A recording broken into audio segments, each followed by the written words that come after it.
Olá, tudo bem? Hoje a gente vai apresentar o artigo Arte Contemporânea Indígena e o Processo Decolonizatório da Amazônia, Perspectivismo Ameríndio e Resistência em Jaidresbel.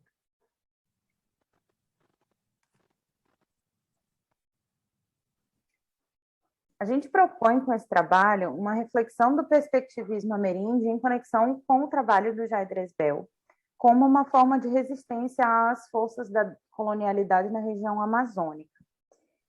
Após mais de 500 anos da invasão do território Pindorama, considerando que a gente tem pinturas rupestres datadas de quase 11.200 anos atrás, o atraso em relação à arte indígena pelo sistema da arte é preocupante.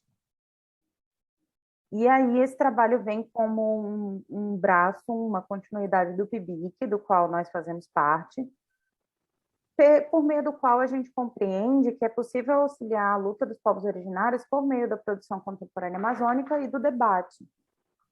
Nós somos da região norte e centro-oeste, dois de nós do norte e a Pritama do centro-oeste, e a gente tem em comum um desejo dessa conexão com os povos originários na resistência. A gente fala, então, sobre arte, sobre os povos indígenas e a arte feita pelos povos indígenas, conferindo a eles o protagonismo merecido. A gente partilha também, nesse artigo, da concepção de arte indígena contemporânea proposta pelo próprio Jaidresbel, que é um indígena macuxi, um artista indígena macuxi, e ele fala sobre a arte contemporânea feita pelos povos originários e com o objetivo de se constituir como arte-ativismo. A gente propõe, a fala dele traz a proposta de arte que remeta a toda essa argumentação conjuntural, de falar de política, de arte, de território e identidade. O tópico seguinte é História, Cosmologias e Identidades, as tentativas de soterramento pela matriz colonial de poder. A gente precisa lembrar que cada uma das 305 etnias tem a sua própria cosmologia e ela organiza as intenções, ações, tradições e identidades, né? E há um processo de apagamento dessas cosmologias que são estratégias da matriz colonial de poder, que é uma categoria criada pelo Walter Mignolo, que se afirma a partir da exclusão do outro. Toda a ação da colonialidade, da matriz de poder colonial de poder, ela perpassa a invisibilização e o apagamento de tudo que não faz parte do poder colonial, o que, nesse caso, envolve as culturas indígenas, né?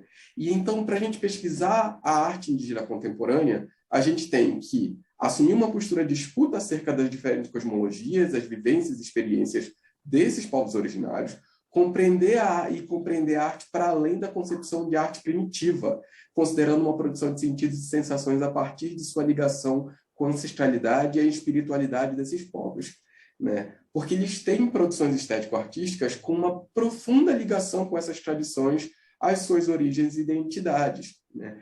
Então, categorias como originalidade da obra de arte, o gênio individual do artista, etc., elas não fazem sentido para essa produção e nem para a circulação dos bens simbólicos desse povo. Quando a gente pega artistas como a Daera Tucano, Denilson Baniel, o próprio Jaidresbel, eles têm encontrado dificuldades em serem aceitos nesse espaço consagrado pelas instituições e pelo mercado da arte. E por isso eles cada vez mais lutam pela inclusão no sistema da arte. Nós temos um objeto empírico específico, que é uma das obras da coleção Vacas nas Terras de Macunaíma, ou Macunaímã, de Malditas a Desejadas, de 2013, que contou com 16 obras, 9 delas foram do Jaidresbel e outras 7 produzidas por outros artistas. Eles foram convidados pelo Jaidresbel para produzirem objetos significativos que pudessem compor visualmente a ideia do encontro da vaca com o índio e sua vasta transitoriedade. A relação dos indígenas com as vacas, que é um animal não nativo da Amazônia, que foi introduzido na fauna brasileira pelo agronegócio, que tem uma ação política e coercitiva que é responsável por boa parte dos problemas da terra no país, envolve exatamente o porquê pensar o lugar dessa vaca, né? A chegada do gado na terra indígena da Raposa Serra do Sol, ela envolveu muitas sensações que foram retratadas nas pinturas da coleção. A pecuária também foi uma estratégia para fixar os brancos e civilizar os indígenas no território de Roraima. Assim, a chegada do gado coincide igualmente com a opressão dos povos indígenas ali escravizados. Então, do processo da colonialidade, da colônia, a colonialidade até o contemporâneo, a gente precisa repensar a relação desses povos com a vaca, né? A relação entre esses povos e as vacas começa a se delinear e, com o tempo, se transforma até o que o gado passar a ser domesticado e acabar por lamber a mão do índio.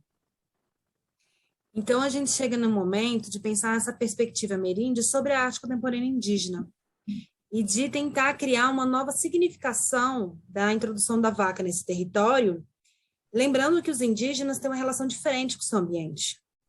E é por isso que retomamos a teoria do perspectivismo ameríndio, pensando nessa unidade de espírito entre os seres da floresta, mesmo que eles se apresentem em uma diversidade de corpos.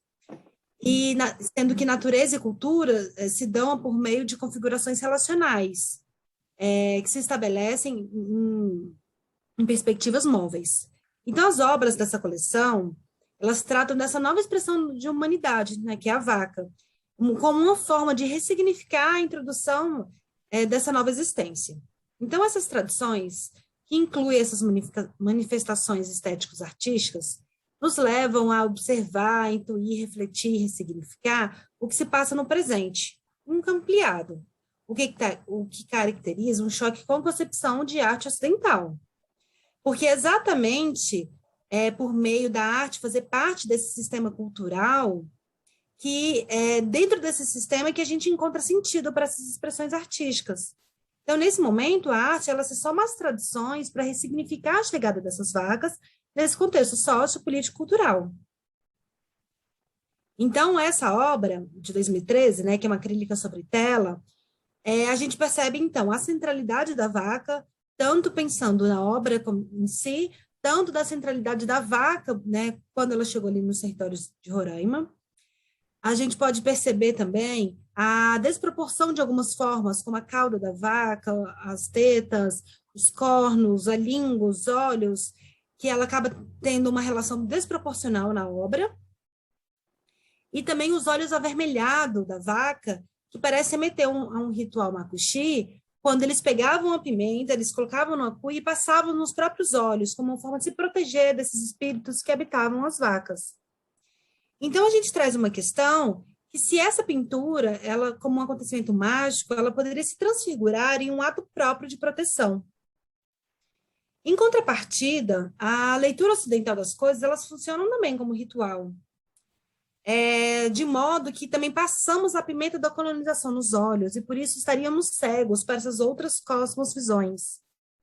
Então, o perspectivismo, ele pode ser concebido, né, a partir do animismo, já que nessas sociedades há uma continuidade entre natureza e cultura.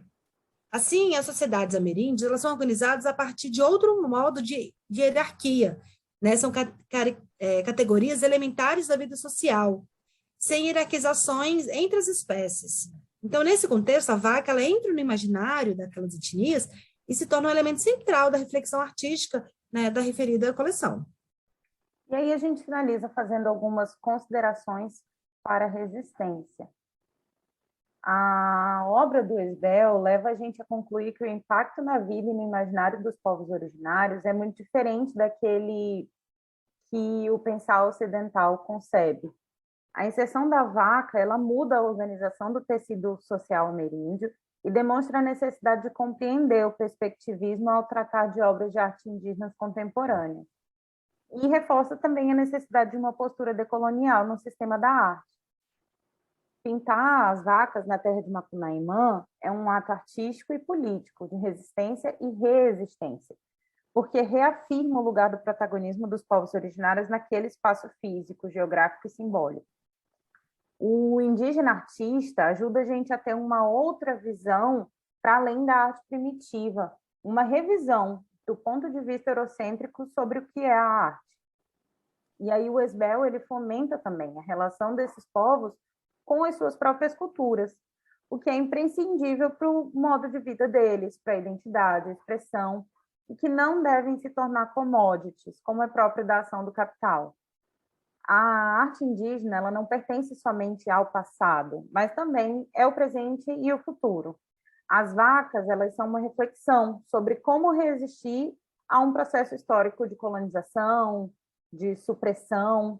E aí, Maldita e Desejada pode ser uma nova forma de contar a história, de resgatar as memórias, as tradições dos povos originários e de transmitir visualmente o que antes era por meio da oralidade.